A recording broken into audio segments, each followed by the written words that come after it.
Home is the nicest word there is, Laura Ingalls Wilder once wrote. But for the woman who gave the world the vision of that perfect home on the prairie, the truth was far from gentle.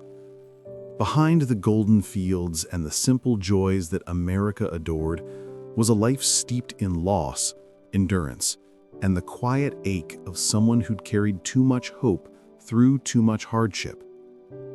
Most people remember Laura as the little girl in braids, running through the tall grass of the frontier, her laughter carried by the wind. For millions, Little House on the Prairie was more than a story. It was an escape, a moral anchor, a nostalgic dream of family and courage. But that dream was never hers to live. It was something she built from the ruins of hunger, grief, and poverty, written long after her body was worn and her heart had learned to hide its pain. Before she became a name in classrooms and libraries, Laura survived the brutal winters of the Dakota Territory. She knew what it meant to lose crops, to bury a sibling, to see her parents lose everything and start again. And even when her words brought her fame, she never escaped the weight of what she had endured. Behind every gentle sentence in her books was the echo of something unspoken, a struggle she refused to let define her, yet one that shaped every word she wrote. When fame finally found her, Laura was in her 60s. Her daughter, Rose Wilder Lane, already a journalist and novelist, pushed her to publish the stories of her childhood. Together, they transformed memory into myth, but the process left scars. Scholars later revealed that Rose often rewrote or heavily edited her mother's manuscripts. Their relationship, already strained by money and pride, grew tense under the weight of success. Laura wanted to preserve the truth as she remembered it. Rose wanted to sell a story America would buy. Between them, fact and fiction blurred until even they couldn't tell which was which. To the public, Laura was the voice of innocence and frontier virtue. To those who knew her, she was a woman haunted by what she had chosen to leave out. Letters discovered decades later show flashes of exhaustion and doubt. In one, she confessed that it was hard to keep smiling when the wind takes your roof, the crops fail, and the bills pile up. But if you don't, they call you bitter. It was a line that could have belonged to Ma Ingalls, but it was pure Laura, the quiet realism of someone who had lived every sentence she wrote. As her books turned into a publishing empire and later into a beloved television series, Laura withdrew from the noise. She rarely granted interviews, preferring the solitude of her farmhouse in Mansfield, Missouri. The nation imagined her living out her days in peace, surrounded by the warmth of her legacy. But those who visited her described a woman both proud and lonely, fiercely protective of her privacy, and still uneasy with her own fame. The tragedy of Laura Ingalls Wilder isn't that she suffered, it's that she turned her suffering into America's comfort story. She softened hunger into perseverance, death into moral lessons, and despair into light. The world saw the prairie as a symbol of freedom. She knew it as a place that could break you if you weren't careful. Before the world called her an author, she was just a barefoot girl chasing sunsets, not knowing that every mile west would carry her further from peace. Laura Ingalls Wilder was born in 1867 in a small log cabin in Pepin County, Wisconsin, into a world already vanishing. The open frontier, which had promised freedom to her parents, Charles and Caroline Ingalls, was turning harsh and unforgiving. Crops failed. Winters cut deep. Survival was not a story. It was the daily rhythm of her earliest memories. Her father, often romanticized in her books as Pa, was a man of endless optimism. He moved the family constantly in search of better soil, better fortune, better skies. But for Laura, each move meant loss. Friends left behind, homes dismantled, the ache of starting again. Poverty was their constant companion, and so was resilience. From those years came her earliest understanding of human endurance, that a person could lose everything and still get up to face the next sunrise. When she was 9, the Ingalls family endured one of the most devastating winters in recorded history. Snow buried the Dakota plains for months. Trains stopped. Food ran out. Families burned furniture to stay warm. The experience imprinted itself on her memory so deeply that decades later, when she wrote The Long Winter, she didn't have to invent a single storm. She had already lived through them all. Her childhood was not just a struggle against nature. It was also a silent education in self-reliance. There were no toys, no luxuries, barely any books. What Laura had instead was a front-row seat to the brutal simplicity of frontier life. From her mother, she learned discipline and dignity. From her father, music and hope. Nights were filled with the sound of his fiddle, soft against the roar of wind that rattled the cabin walls. That sound, she would later write, made the cold feel almost kind. Yet behind the warmth of those memories lay another truth. A family stretched to its breaking point. Her father's wanderlust and stubborn pride often left them on the edge of ruin. Her mother, weary from hardship, longed for stability that never came. Laura, as the second child, carried both burdens, the need to please and the need to survive. She learned early that silence was safer than complaint, and that the only way to protect beauty was to create it herself. When she was 15, Laura became a teacher to help support her family. The girl who had barely known comfort now faced a room of students older than she was, teaching for $8 a month in the dead of winter. She rode miles through blizzards to reach the small schoolhouse, wrapped in thin clothes and determination. Those long rides through the snow became her initiation into adulthood, a time when she learned that courage wasn't loud, it was quiet and cold and necessary. At 18, she met Almanzo Wilder, a fellow homesteader 10 years her senior.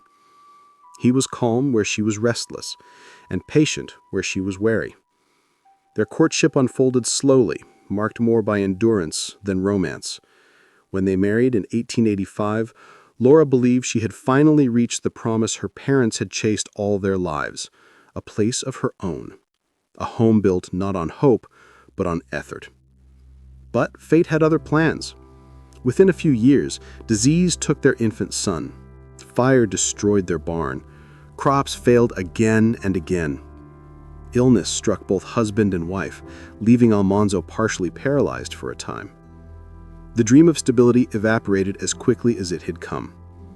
By her mid-20s, Laura had already known the full cycle of frontier life, its beginnings, its losses, its quiet defeats.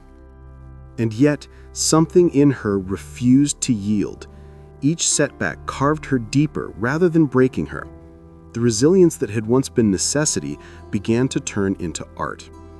In the long years before she wrote a single book, Laura was already learning the rhythm of storytelling. Endurance first, reflection later.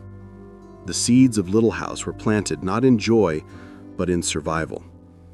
By the time she left the frontier for Missouri, the prairie had already taken most of what she loved, but it also gave her something else, a fierce clarity about what matters when everything else is gone.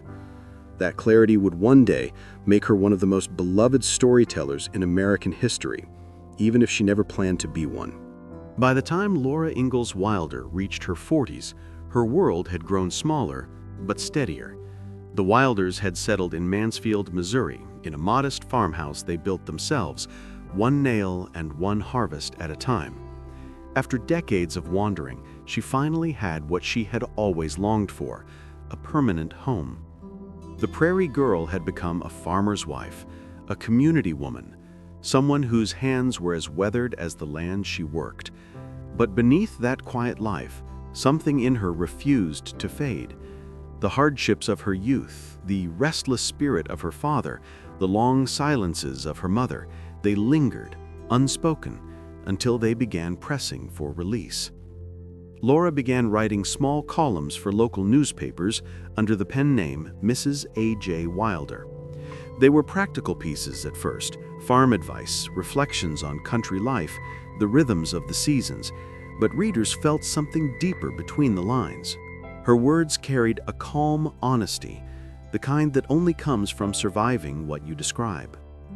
Her daughter, Rose Wilder Lane, had already left Missouri for the world of journalism. Rose was ambitious, politically sharp, and fiercely independent, everything Laura had never been allowed to be. When she returned home for visits, she often urged her mother to write more, to turn those memories into something lasting. Laura resisted at first. She was nearly 60, with no formal literary training. "I'm not an author," she once said. "I just lived a life." But Rose saw what Laura couldn't, that her mother's life was the very story America was aching to hear. The Great Depression had begun, and the nation was desperate for stories of endurance and hope. Rose encouraged her to write her childhood memories in the form of an autobiography. Laura called it Pioneer Girl. It was raw, unsentimental, filled with hunger, failure, and resilience. Publishers turned it down. Too grim, they said, too plain. But Rose saw its potential. With her help, the manuscript was reshaped into a children's book, a gentler version of the same truth. In 1932, Little House in the Big Woods was published. Laura Ingalls Wilder was 65 years old. The book's success surprised everyone, even her. Readers fell in love instantly. The world Laura described of snow-covered cabins, fiddle music, and the courage of a family bound by love felt like an antidote to the despair of the Depression. The timing was perfect. America wanted to believe again in simplicity, honesty, and survival. Laura gave them all three. As she continued to write, each new book drew more readers. Farmer Boy, Little House on the Prairie, By the Shores of Silver Lake, each title turned memory into mythology. Laura's voice was both comforting and clear-eyed, rooted in truth but softened by grace. She never pretended the frontier was easy. She simply showed how people endured it one day at a time. But behind a growing success, tensions deepened between Laura and Rose. Their partnership, creative, emotional, and financial, was complicated. Rose edited her mother's manuscripts heavily, sometimes rewriting entire passages without credit. Scholars later found drafts that showed Rose's fingerprints throughout, raising questions about authorship that still linger today. Yet what was clear to both women was that their work together had struck something rare, an American myth built from a woman's memories, a mother and daughter trying to tell the same story in different languages. The fame came slowly, but when it did, it transformed Laura's quiet life. Letters poured in from children across the country. Schools named libraries after her. Reporters arrived in Mansfield to photograph the real Ma and Pa's daughter. She answered every letter by hand, in a neat, old-fashioned script, signing each one simply, "Sincerely yours, Laura Ingalls Wilder." The woman who once struggled to be heard now belonged to millions. And yet, fame brought its own kind of solitude. The simplicity she wrote about became harder to live. Visitors arrived unannounced at her farm. Magazines wanted interviews. Publishers wanted sequels. The quiet home she had built with Almanzo became a museum while she was still alive. Behind her calm smile, she began to feel the same restlessness her father once had, the pull between belonging and freedom, between truth and the version of truth that sold. Still, she kept writing. The final volumes of the Little House series carried a new tone, less innocent, more reflective, sometimes edged with melancholy. They were not just about survival anymore. They were about memory, how it changes, how it protects. For Laura, the stories were not nostalgia. They were her way of making sense of everything she had lost. By the late 1930s, Laura Ingalls Wilder had become a household name. The Prairie girl who once trudged barefoot through snowdrifts was now one of America's most beloved authors. Her books, though simple in tone, carried a quiet moral strength that resonated deeply during the bleakest years of the Great Depression. Children read her stories by candlelight, parents borrowed them from libraries they could barely afford, and teachers used them to teach endurance and gratitude. Laura had turned her family's struggle into a national source of hope. But success did not feel like triumph. She lived modestly with Almanzo on Rocky Ridge Farm, the same plot of land they had scraped together decades before. While her fame grew, her lifestyle barely changed. She refused luxuries, continued tending her chickens, baking her own bread, and answering fan letters by hand. To her, celebrity was as fragile as a spring crop. She had seen enough harvests fail to know that nothing lasted forever. Still, the world wanted more of her. Publishers pressed for additional titles. Readers begged to know what happened next to the Ingalls family. Her final books, By the Shores of Silver Lake, The Long Winter, and These Happy Golden Years, were written slowly, carefully, often under the guidance and heavy editing of Rose. Each story felt like a farewell, one step closer to the end of a long journey. When Little Town on the Prairie was released in 1941, it cemented Laura's status not just as a children's author, but as an architect of American mythology. She traveled to small-town libraries and county fairs, where readers greeted her with tears and gratitude. To them, she wasn't just a writer. She was living proof that simplicity and faith could still conquer hardship. Journalists adored the contrast. The famous author who still wore plain dresses, who spoke softly, who never moved from her modest home. She embodied the very world she had written about, and that authenticity made her myth even stronger.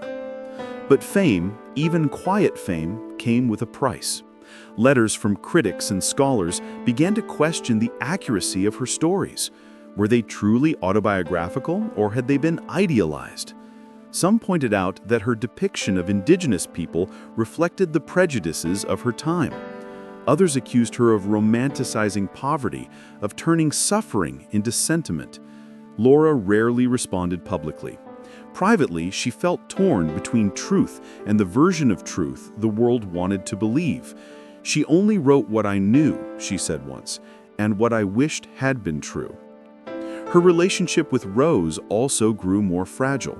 The daughter who had pushed her into the spotlight now resented the control Laura maintained over her manuscripts and money. Her letters, once affectionate, became curt and defensive. Both women depended on each other, yet both struggled with pride. Rose wanted credit, Laura wanted peace. They lived only a few miles apart in Missouri, yet sometimes went months without speaking. To outsiders, they were a literary team. In reality, they were two stubborn women bound by love, guilt, and the stories they had built together. Almanzo remained her anchor, a quiet, steadfast presence who preferred tending the farm to talking about fame. As her health began to falter, he became her constant companion, caring for her as she once had for him during his illness years earlier. They had endured nearly every hardship marriage could bring: loss, debt, disease, and now the weight of years. Their bond, though rarely spoken of in her books, was the truest thing she ever built. By the 1940s, Little House was a literary institution. School children reenacted scenes, book clubs celebrated anniversaries, and teachers wrote essays about the moral purity of Laura's America. She received awards and honorary degrees, though she often declined to travel to accept them. To her, the praise was pleasant but distant. What mattered was that the stories would outlive her. And yet, beneath the accolades, she sensed something fading. The America she had captured, the one of wagon wheels and wildflowers, was disappearing. Highways replaced dirt trails. Factories rose where forests once stood. Children who once dreamed of the frontier now dreamed of cities. Laura, the keeper of a lost world, could feel that loss pressing closer every year. Her books had preserved the past, but at the cost of trapping her inside it. She was forever the girl on the prairie, even as the world around her became unrecognizable. In her later years, she often sat by the window of her farmhouse, the same one she and Almanzo had built board by board. Neighbors said they sometimes saw her writing in silence long after her final book was published. Perhaps she was still talking to the child she used to be, the one who never stopped believing that even the hardest life could still be beautiful. For a woman who had lived her entire life chasing stability, fame brought a different kind of storm, one that rose quietly from within. Laura Ingalls Wilder's image had become larger than life, but inside her own home, fractures deepened between mother and daughter, truth and myth, memory and revision. The public adored her stories for their innocence, but the relationship behind those stories was anything but simple. Rose Wilder Lane had shaped, edited, and often rewritten her mother's manuscripts, transforming them from stark autobiographical recollections into polished narratives fit for mass readership. For years, the collaboration remained invisible, hidden behind the pen name that belonged only to Laura. But Rose's growing bitterness began to show. She felt unrecognized, underpaid, and overshadowed by the woman who had taught her to read. The arguments between them were sharp, sometimes cruel. In letters, Rose accused her mother of being controlling, unwilling to credit her for the success they shared. Laura, proud and private, held her ground. "The books are my life," she told a friend. "I can't give them away, not even to my own child." Those few words carried the quiet defiance of a woman who had spent her life giving everything else away. Financially, fame did not bring the comfort one might expect. Royalties trickled in slowly, and most were consumed by taxes, farm expenses, and medical bills. Laura was cautious with money to the point of austerity. She distrusted banks, kept meticulous ledgers, and refused to borrow a cent. During the Depression, she and Almanzo survived on what they could grow. Visitors were often surprised by the simplicity of their lives.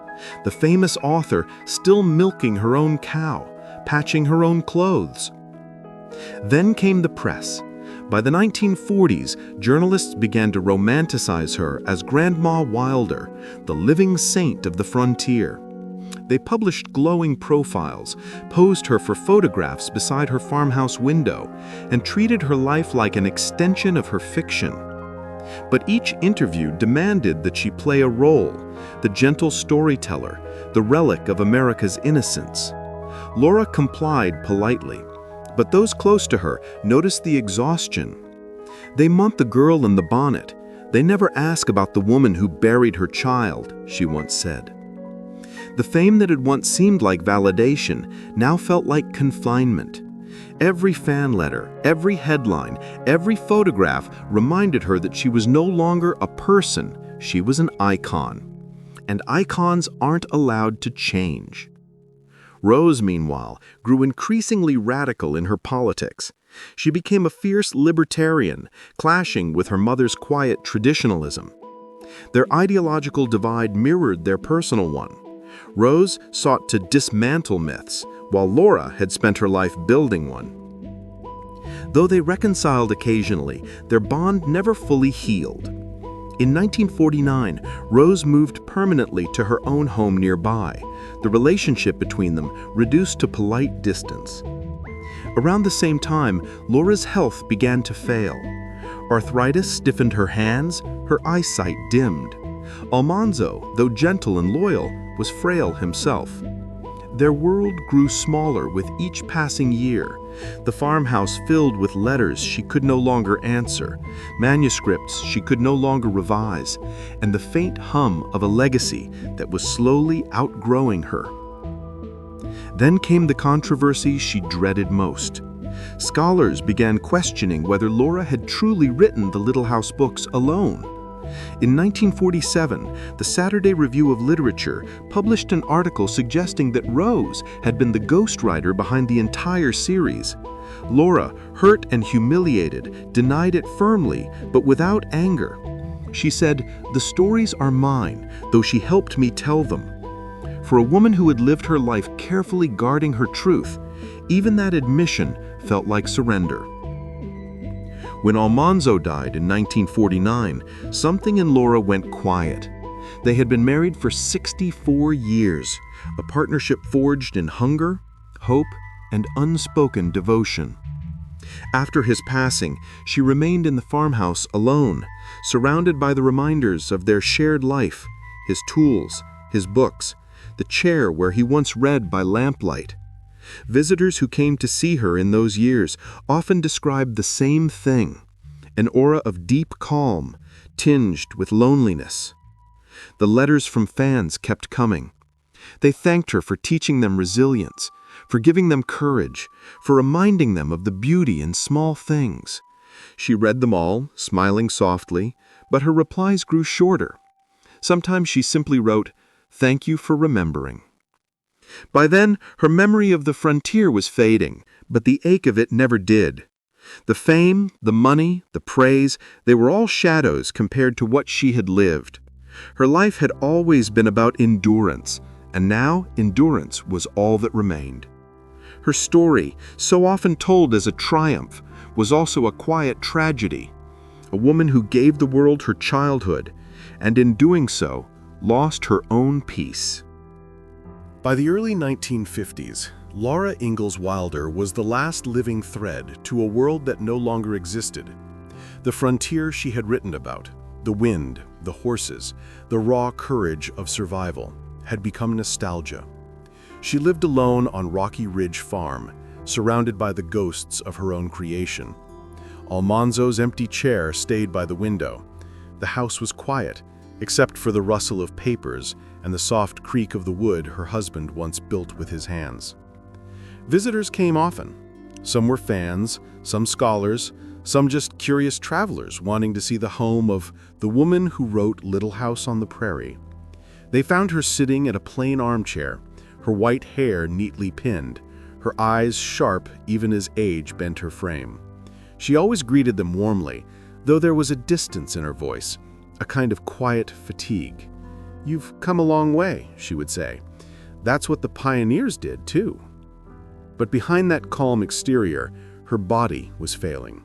She suffered frequent illnesses, her heart weakened, and the arthritis that had plagued her for years made even holding a pen painful. The letters piled up unanswered. Her final years were marked not by grand events, but by silence, days that stretched into each other, a slow fading. Rose visited occasionally, though their conversations rarely touched the past. They spoke politely, like neighbors who shared too much history to be close again. In 1952, at the age of 85, Laura fell ill after a particularly harsh winter. Neighbors helped care for her, and her doctor noted her frailty, but also her stubborn will to live. She was as tough as hickory, he later said, but even hickory bends with time. She recovered briefly, enough to walk her garden one last spring, admiring the rows of flowers she and Almanzo had once planted together. That small patch of earth was the only piece of the prairie she had managed to keep. In February 1957, Laura Ingalls Wilder passed away peacefully in her sleep at the age of 90. The news spread quietly across the nation. Newspapers printed obituaries celebrating her as the chronicler of America's pioneer heart. Radio stations read passages from Little House in the Big Woods. Fans left flowers and letters at the gates of her farm. For millions, her death marked the end of something sacred, the closing of America's last frontier. At her funeral, the congregation sang Rock of Ages. There was no grand eulogy, no elaborate ceremony, just the sound of wind through the trees and a few neighbors speaking softly about the woman they had known. Rose stood at the edge of the crowd, distant, composed. She didn't cry. When asked later how she felt, she simply said, "Mother lived her life the way she wrote it, plain and strong." After her mother's passing, Rose became the keeper of the legend. She preserved the manuscripts, answered letters from fans, and negotiated reprints with publishers. But even in death, the authorship debate continued. Scholars questioned how much of the Little House series had been Rose's work. Rose, fiercely protective of both her mother's legacy and her own role, refused to settle the question. "It doesn't matter who wrote which word," she said once. "The life was hers." Years later, that single sentence would define the paradox of Laura Ingalls Wilder, the woman who built a myth from her own survival, who taught generations that endurance was a kind of grace, and who, in the end, endured until she could no longer lift the pen that had carried her through it all. Her farmhouse in Mansfield became a museum, carefully preserved just as she left it. Her desk still holds her spectacles, her letters, and the ink bottle she used to write her final books. On the porch, visitors can still see the worn steps where she once stood waving goodbye. Time has not erased her presence. It lingers, soft as the wind across the tall grass. Her death was quiet, but her afterlife was vast. The world she captured in words continued to grow through television adaptations, films, and generations of readers who still believe that somewhere out there, the prairie lives on. Yet for those who look deeper, Laura's story is not about the prairie at all. It is about a woman who turned loneliness into literature, hardship into hope, and loss into legacy. Before she died, she once told a friend, "It's been a long road, but I wouldn't have missed it." And with that, the girl from the prairie finally rested. In the years after her death, Laura Ingalls Wilder became more than a writer. She became a national myth. Her books were reissued, translated into dozens of languages, and taught in classrooms around the world. The Little House series was not just literature anymore, it was memory, morality, and identity. Millions of children learned from her words what it meant to be brave, to work hard, to hold a family together when the world fell apart. But like all myths, hers carried shadows that only grew clearer with time. Historians began to question the stories that had seemed so pure. Some pointed out how her books, written through the lens of a white settler's experience, had erased or distorted the realities of Native Americans. Others noted how poverty, hunger, and death were softened into gentle lessons, pain wrapped in nostalgia. Yet even those who criticized her could not dismiss the power of her storytelling. She had not written propaganda. She had written the truth as she needed it to be, the truth that kept her alive. Her daughter, Rose, became the unofficial guardian of her legacy, ensuring the books stayed in print, managing royalties, and fiercely defending her mother's reputation. But Rose herself died in 1968, alone in her own home, surrounded by the same silence that had followed her mother. When her body was discovered, a copy of These Happy Golden Years lay on her nightstand, the final book of her mother's series. In death, the distance between them finally disappeared. Then came the second life of Little House. In the 1970s, television brought Laura's world to a new generation. The show, starring Michael Landon and Melissa Gilbert, transformed the stories into a warm, moral drama that ran for nearly a decade. It softened the rough edges of the books, focusing on family and faith. For many, that version became the definitive image of Laura Ingalls Wilder. Sunlight over the prairie, laughter by the fire, and the certainty that love conquers everything. Yet behind that golden light remained the woman herself, small, quiet, complex.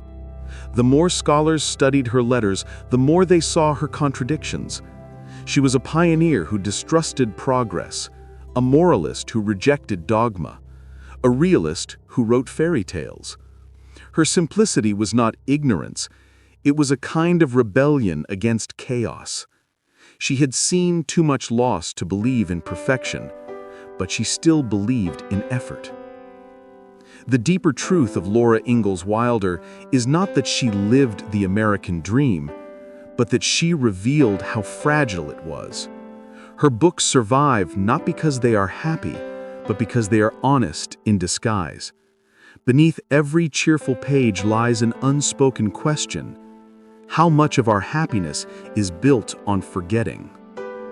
Her farmhouse remains open to the public. The rooms are preserved exactly as they were when she died.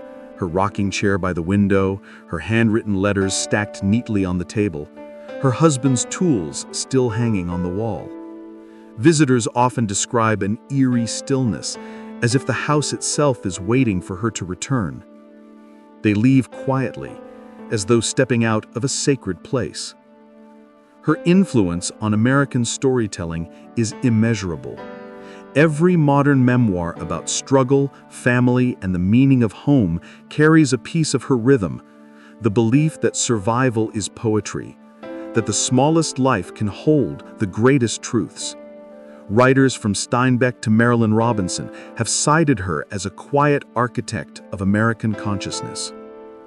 And yet, the most haunting part of her legacy may be this: she never set out to create one. Laura once said she began writing because she didn't want her childhood to be forgotten. In doing so, she preserved the memory of a country, a century, and a way of life that would have otherwise disappeared. In her simplicity lay her genius, to make readers believe that hardship could be holy, that a log cabin could be a cathedral, that even the most ordinary life could echo forever. Her story begins and ends with the same words she once wrote in her journal: home. Not the place she lived, but the idea she spent her life chasing, the one she built from loss and gave to the world as love. Laura Ingalls Wilder's life is often remembered as a story of triumph, the poor frontier girl who became one of America's greatest storytellers. But beneath that polished narrative lies something far more revealing: the price of turning pain into hope. Her work endures because it feeds a longing the modern world still hasn't outgrown. We want to believe that decency is enough, that hard work and family can protect us from chaos, that home, no matter how fragile, can still be built from dust. In a time when America was collapsing under economic despair, Laura gave people that illusion and perhaps the courage to survive it. But her true legacy is not the myth of the prairie. It's the reminder that every story, even the ones we call simple, hides the weight of what cannot be said. She spent her life smoothing over hunger, fear, and death, not to deceive, but to give them meaning. That is why her books still resonate. They speak to the part of us that needs to believe our suffering can become something beautiful. The tragedy of Laura Ingalls Wilder is not that she lived a hard life. It's that she carried that life so gracefully, the world mistook it for joy. And the triumph is that she never let bitterness take her voice. She turned silence into song, loss into legacy. In the end, her words are not about a little house on the prairie. They are about the human heart, small, stubborn, and unbreakable, still searching for home. Behind the glory, where every legend begins with the truth they tried to forget.